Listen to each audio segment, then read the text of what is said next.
El compañero de habitación fantasmal.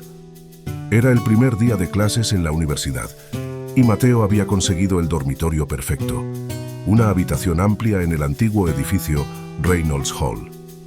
El edificio, uno de los más viejos del campus, tenía una cierta majestuosidad que lo diferenciaba de las nuevas construcciones modernas, con techos altos, pisos de madera crujientes y grandes ventanales que dejaban entrar luz natural. A Mateo le encantaba la atmósfera nostálgica, y aunque algunos de sus amigos decían que el edificio daba malas vibras, él no podía esperar para instalarse. Su compañero de cuarto, Javier, aún no había llegado. Mateo decidió desempacar tranquilamente, mientras miraba por la ventana las copas de los árboles balancearse con el viento otoñal. Todo parecía tranquilo, hasta que comenzó a notar pequeñas cosas extrañas. El reloj de su teléfono había pasado de las 3 de la tarde a las 3:15 de la tarde en un instante. Debe haberme distraído, pensó, sin darle mayor importancia. Luego, mientras organizaba su escritorio, una corriente de aire helado lo envolvió, a pesar de que las ventanas estaban cerradas. Y más tarde, mientras guardaba ropa en el armario, escuchó el leve sonido de un susurro, como si alguien estuviera hablando muy cerca, pero no podía entender lo que decía. «Debe ser el viento», se dijo a sí mismo, aunque comenzaba a sentirse incómodo. Cuando Javier finalmente llegó, Mateo decidió no mencionar nada sobre los incidentes. Pero esa primera noche, mientras intentaba dormir, los extraños sucesos se intensificaron. Alrededor de las 2:30 de la mañana, Mateo se despertó abruptamente al escuchar el ruido de pasos en el cuarto. Al principio pensó que era Javier caminando por la habitación, pero cuando abrió los ojos, vio que su compañero de cuarto estaba profundamente dormido en su cama, respirando rítmicamente. Los pasos, sin embargo, continuaban. Mateo se sentó en la cama, su corazón latiendo rápidamente. «Javier», susurró, pero los pasos se detuvieron justo al pie de su cama. Entonces, de la nada, la puerta del armario se abrió lentamente, emitiendo un chillido escalofriante. Una figura alta y sombría se deslizaba hacia afuera, difusa pero claramente visible, con una presencia fría y etérea. Mateo sintió un escalofrío recorrerle la espalda, mientras la figura se quedaba quieta observándolo. Intentó gritar, pero su voz no salió. La figura, con ojos vacíos y un aire de melancolía, comenzó a moverse hacia él. Antes de que pudiera reaccionar, una voz quebrada susurró: «Ayúdame, por favor». Y entonces todo se desvaneció.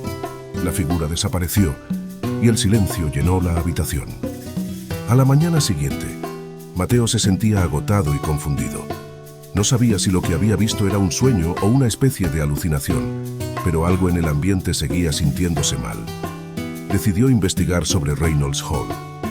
En la biblioteca encontró antiguos registros del edificio.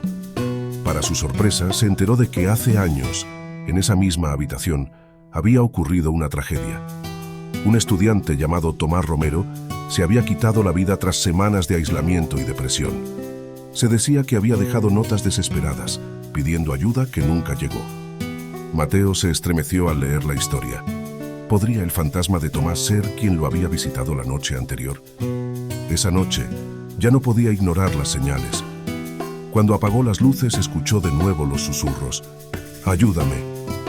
La misma voz. Esta vez, Mateo no huyó. Se sentó en su cama y con un tono firme dijo: «Tomás, ¿eres tú? ¿Qué necesitas?». Al principio solo hubo silencio, pero luego la figura sombría de la noche anterior volvió a aparecer, flotando junto a la puerta. «No puedo descansar, mi historia no fue contada». Mateo sintió una mezcla de compasión y terror. «¿Qué historia? ¿Qué quieres que haga?». El fantasma se acercó más. Su rostro era pálido, con sombras oscuras que parecían consumirlo. «Me culparon de algo que no hice. Debes encontrar lo que escondieron y exponer la verdad». Durante las semanas siguientes, Mateo empezó a indagar más sobre la muerte de Tomás. Descubrió, a través de antiguos periódicos y archivos, que su muerte había sido envuelta en rumores de acoso y maltrato. Al parecer, había sido objeto de bullying por parte de varios estudiantes, pero la universidad había encubierto los detalles para evitar un escándalo. Las notas que Tomás dejó jamás salieron a la luz. La administración las había escondido, asegurando que se trataba solo de una tragedia personal. Mateo sabía que para liberar a Tomás tenía que encontrar esas notas. Con la ayuda de Javier, comenzaron a buscar en los rincones más olvidados del edificio. Finalmente, en un archivo polvoriento en el sótano, encontraron una caja marcada con el nombre de Tomás. Dentro había varias notas manuscritas. Algunas eran desgarradoras confesiones de soledad, pero una, en particular, contenía el nombre de los estudiantes que lo habían acosado hasta el borde del suicidio. La nota terminaba con una súplica: «Por favor, no me dejen morir en vano». Mateo no perdió tiempo. Llevó las notas a los medios locales y a la universidad, quienes se vieron obligados a reabrir la investigación. Los antiguos compañeros de clase de Tomás, ahora adultos, enfrentaron las consecuencias de lo que habían hecho, y la universidad fue obligada a reconocer su responsabilidad en la tragedia. Esa misma noche, Mateo sintió que la habitación estaba más tranquila. El aire ya no era frío, y las sombras ya no se movían por sí solas. Al irse a dormir, la figura de Tomás apareció una última vez. Esta vez, su rostro no era el de una sombra triste, sino el de un joven aliviado.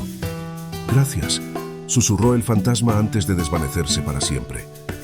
Desde ese momento, Reynolds Hall dejó de ser conocido como un lugar de tragedia. Mateo y Javier terminaron el semestre en paz, sabiendo que, aunque nunca lo hubieran imaginado, habían ayudado a un espíritu atormentado a encontrar su descanso final.